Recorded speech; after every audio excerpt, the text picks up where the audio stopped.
আসসালামু আলাইকুম প্রিয় দর্শক, কেমন আছেন সবাই? আশা করি সবাই ভালো আছেন। আজকে চলে আসলাম নতুন একটা দিনে নতুন একটা ভিডিও নিয়ে। আজকে আমরা চলে আসলাম ঢাকা নবাবগঞ্জ মুসলিমাটি গ্রাম একটি দাদুর কাছে।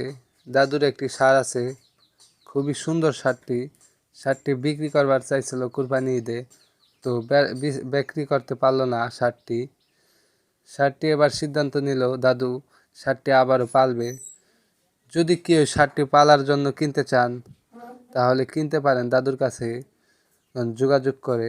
দাদু এই ষাঁড়টি খুবই আদরের ষাঁড়, দাদুর নিজের গায়ের ষাঁড়, নিজে একটি গাই পালছিল। ওই পালেরই ষাঁড়, কিছু ব্যর্থতার কারণে গাইটি হারিয়ে গেছে।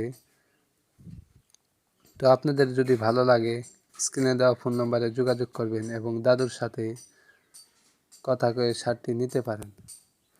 তো আবার দেখা হবে নতুন কোনো ভিডিওতে। সেই পর্যন্তই ভালো থাকুন, সুস্থ থাকুন।